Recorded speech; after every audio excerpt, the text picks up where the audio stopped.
I don't like to say it. Okay, you promise that you're going to be voting on Tuesday, right? If you haven't already voted, because I'm not supposed to say this, I'm going to be like the fake news. They're saying it's very close. It's really not very close.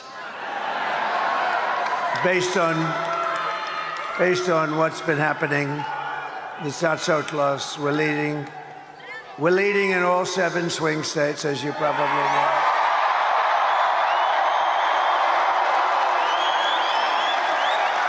And we just left Governor Youngkin, and we're certainly doing well in Virginia. It's not considered a swing state, but it may very well be a swing state. And I just had a little birdie told me that we're leading in New Jersey. What's that all about? Huh? We love New Jersey. I always said about New Jersey, I said it's going to happen there. Now, I know there are going to be critics out there who say, Daniel, Trump is just full of bravado, he's just putting on a show, but the numbers actually back up what Trump is talking about there. Now, before I get into those numbers, I want to show you Mike Crispy. He was a Trump delegate during the primaries, and on top of that, he is a chairman for America First New Jersey Republicans, and he confirmed these insights as well. Hey everybody, Mike Crispy here, chair of the America First Republicans in New Jersey. You guys saw the breaking news last night. President Trump at his rally in North Carolina, he said a little birdie told him that we're up and we're winning in New Jersey. Wonder who that little birdie was. Listen, the whole country right now is talking about New Jersey. We have the most surprising early vote numbers out of any swing state in the country. Now, people are surprised, but we're not. That's because we've been pushing the too big to rig message all year long. Too big to rig means voting early, ballot harvesting, voting by mail, and all that. So, on the subject of voting early, today is the last day to do it. I'm about to go get in line and vote early myself. The voting early ends today at 6 p.m. So make sure you get to one of your early vote locations by 6 p.m. and cast your ballot, and let's keep this momentum rolling. Tomorrow there is no early voting, and then obviously on Tuesday the polls open at 6 a.m. So the momentum is high. Everyone's paying attention. Let's finish the job. Let's take this state. Let's take back our country. Thank you for helping make it too big to rig. Let's go. Now, the reason I like the numbers coming out of New Jersey is because they're not from the Trump campaign. Whenever a campaign releases numbers, whether it's Republican, Democrat, Independent, whatever, there's usually a reason behind it. Maybe they want to boost fundraising. Maybe they want to turn up engagement and enthusiasm. There's a reason why they choose to share the insights that they share. So whenever a third party who doesn't have the same skin in the game shows good numbers, I'm personally just more prone to trust that, at a surface level value. So these numbers are coming from the Curtis Bashaw campaign. He's running for United States Senate, unaffiliated with the Trump campaign. So his campaign in New Jersey released this Bashaw campaign update. Republicans increase early voting lead on day 4. You'll notice this was published the day before Halloween, so this was good a few days ago, and there's actually an update since then. But let's take a look at these numbers from before Halloween. Republicans led Democrats in early in-person voting by almost 10,000 votes. Republicans 192,000 to Democrats 183,000. And what do we know based on the data we have so far? We know that 9 in 10 Democrats are going to vote for Kamala Harris, and 9 in 10 Republicans are going to vote for Donald Trump. It's going to be a 90% split, essentially, either way. So Republicans have the edge in early voting. So what Trump said is 100% true. Now, what we don't know, however, is how these unaffiliated or these independent voters, 128,000, are going to break. Are they going to break down the middle? Are they going to lean one way or the other? Now, given that New Jersey is historically a blue state, I'm, thinking that those undecided or unaffiliated are going to lean a little more Democrat, but you don't know. We don't know based on what we're seeing across the country. Well, Joe Concha has an update, a more recent one with updated numbers, and Joe Concha, he is a contributor on Fox News, and on top of that, he is not a hardcore Trump guy. He is a very middle-of-the-road, standard, old-school Republican. So, he's not trying to pump up hopium and copium to the base, right? He's just doing his job. And this is what he posted on X. Not a good sign for Harris, considering neighboring Pennsylvania.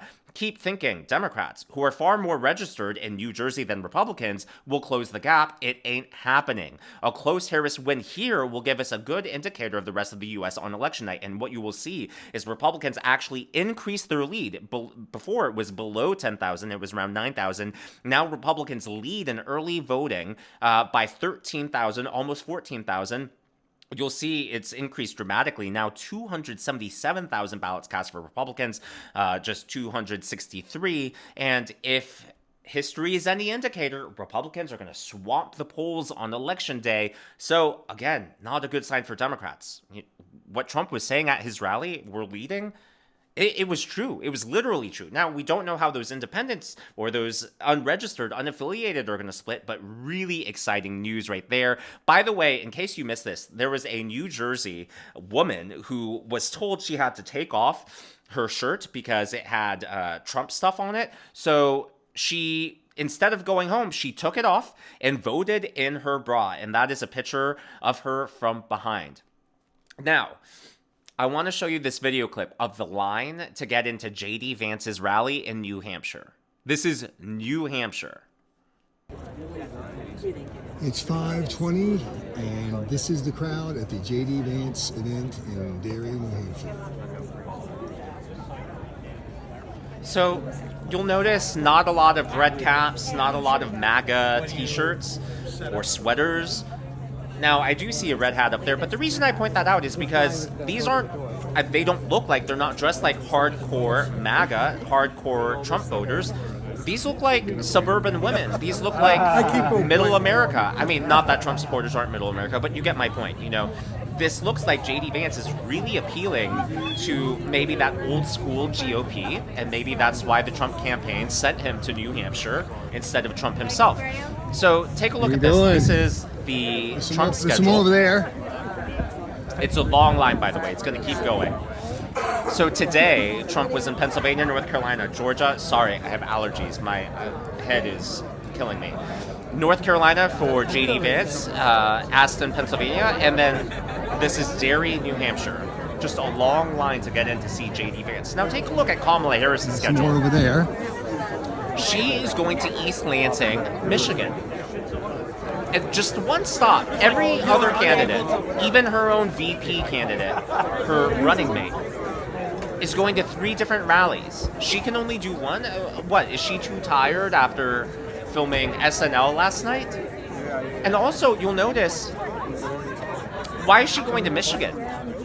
I mean, why isn't she going to Pennsylvania? Why isn't she going to Wisconsin? It's really interesting that their campaign has really seemed to abandon Pennsylvania. I know she's going to close strong there tomorrow, but the focus on Michigan is really interesting. Now, again, this proves the fact that 3 of the 4 candidates were in North Carolina today, proves that North Carolina, something is happening there. There's a reason both campaigns are really focused on North Carolina. So a lot of focus this election cycle has been on Pennsylvania, been on Wisconsin, but something's happening in North Carolina, maybe New Hampshire, Virginia. I released a video earlier today explaining why Virginia could possibly be in play, and obviously this video suggesting why Trump could be in play.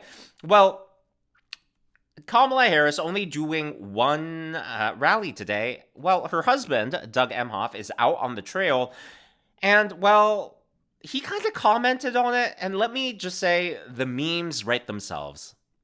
Kamala did what Kamala always does. She just put her head down and she went to work. Enough said. Enough said. Now, Rich Barris is one of the best independent polling guys out there, and he wrote this. New Hampshire, I'm sorry, my allergies are driving me crazy, and I don't want to, well, New Hampshire really is close enough to consider it a toss-up. He is very good at this, and he is one person who, one thing I try to do on the channel is try to be on the leading edge. A lot of you comment that I will oftentimes cover stories, show videos before other content creators. And that is something that I really want to do to distinguish and separate myself, and just, I want to have that reputation for being on the leading edge. And Rich Barris is pretty much on the same way. He will say stuff, he will put his neck out on the line before anyone else. And so for him to say this is a big deal. New Hampshire is really close enough to consider it a toss-up. And whenever he's wrong, he'll admit he's wrong. But this guy is great with numbers, very informed, and so if he says it, I like it. Now, in a previous video, I talked about Decision Desk HQ. They call the races similar to how the Associated Press does, and they released this today. Probabilities. Trump has a 53% probability of winning the election. This is no change since last week. But what is most interesting is they essentially have Trump winning, sweeping the toss-up states with the exception of Michigan. Now, I do think a 58% probability for Harris is probably a little high for my taste, but hey, these people are the data experts, not me. But what is interesting is they now list New Hampshire as a toss-up state. So there is something to what Rich Barris was saying. There is something to J.D. Vance being in New Hampshire. I mean, the time I'm filming this, there's fewer than 48 hours until election morning. I mean, wouldn't you want to send your candidates? Wouldn't you want to send your resources into the states that are the most important? And yet, J.D. Vance had 3 appearances today, and one of those 3, 33% of his time, a third of his time, was spent in New Hampshire.